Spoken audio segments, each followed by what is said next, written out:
Tervist, head inimesed, üle pika aja.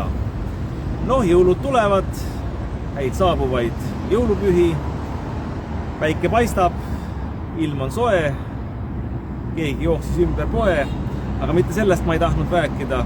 Tahtsin rääkida sellest, et soovin õnne Eesti rahvale selle puhul, et kohalikud volikogud ja vallavalitsused ja linnavalitsused on paigas, midagi ei muutunud.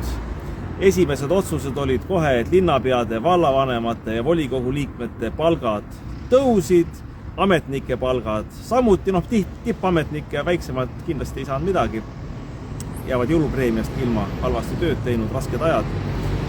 Mis veel muutus, nii nagu plaan B ja mina korduvalt rõhutasin, ei taha küll seda eraldi välja tuua, aga näed, peab ikka tooma, muidu unustatakse ära.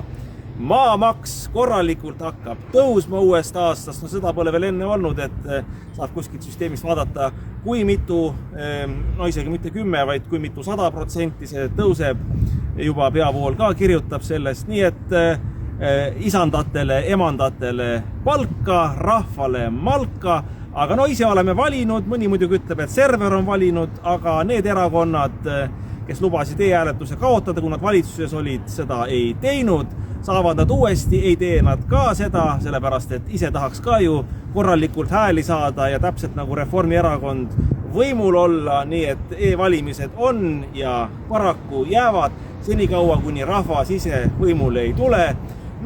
Ega siis midagi, häid saabuvaid pühi, plaan B ei ole pildis, vähemalt kuni mitte järgmiste valimisteni, seal on ikka need samad Reformierakond ja Isamaa, keda teie olete valinud ja keda server on valinud ja on Reformierakond ja sotsid ja Keskerakond ka ja veel midagi. Nii et paneme aga edasi, tuleb uus aasta, hullemaks läheb, kahjuks ei saa öelda, et uus ja parem, uus tuleb ikka hullem, see veel kord häid saabuvaid jõulupühi ja head uut aastat, mis tuleb.